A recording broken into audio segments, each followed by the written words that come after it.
Hey YouTube, it's me, Briana. I'm the author of the young adult horror novel Blood and Water, the young adult urban fantasy novel Reflections, and the one-act play Touch, all of which are available for purchase on Amazon. Most of you know that I like to think of myself as a productive and organized person. I love setting goals and checking off tasks as I go, and to me, the idea of a perfect day is a day in which I accomplish everything on my to-do list. At the same time, I'm always working to improve my productivity when it comes to writing and getting books out. If you, like me, are looking for ways to get more writing done every day, keep on watching.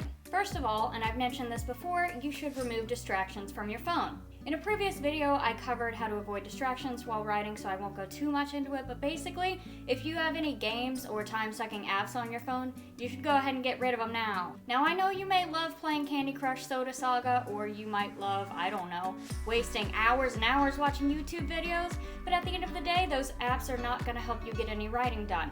And if deleting these time-sucking distractions is not enough, go ahead and put your phone on Do Not Disturb or airplane mode while you're working so that you won't be tempted to get on Twitter or check your email for the 100th time. Second of all, if you want to write every day, use any and all spare time that you can. A lot of people are under the impression that you can't be a real writer unless you can dedicate long chunks of writing to marathon sessions. For example, if you can't write for an hour or two a day, a lot of people will say, don't write at all, what's the use? This is not how books get done. For those people who attend school full-time, have a full-time job, or just have a full-time life, marathon writing sessions are just not practical. Instead, what I recommend is chunking your writing sessions into bite-sized pieces and spreading them out throughout the day. For example, let's say you go to the dentist and you arrive 20 minutes before your appointment. Now you could spend that 20 minutes paging through the latest edition of Vogue, or you could whip out your phone or a notebook and actually spend a few minutes working on your novel. If you get to work before it's time to clock in, work on your novel. Lunch break ended early? You guessed it,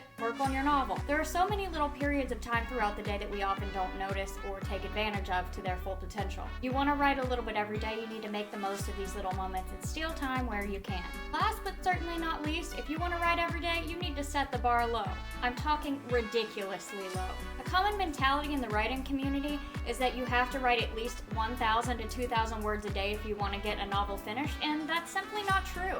It is good to have a high word count if you're planning to write a first draft, say, in a month like for NaNoWriMo in November. There's really no other reason to set the word count so high. Unless you're writing to a deadline, which only typically applies to traditionally published authors, there is no reason to set yourself up for failure like that. If you're struggling to sit down and just get the writing done, what I recommend is to set the bar very low, say way under 1,000 words.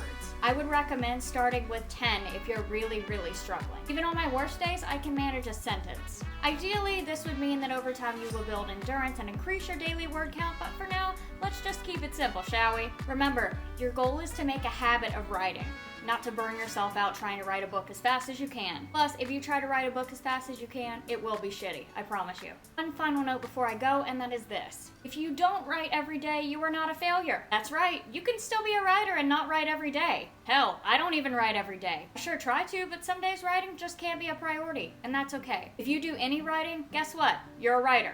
That's all the time I have for today. If you enjoyed this video, don't forget to give it a thumbs up and hit that subscribe button so you can be notified every time I upload. Also, be sure to leave a comment below sharing some of your best tips for fitting writing into a busy schedule. Thanks again for watching, and I'll see you all next week. Bye!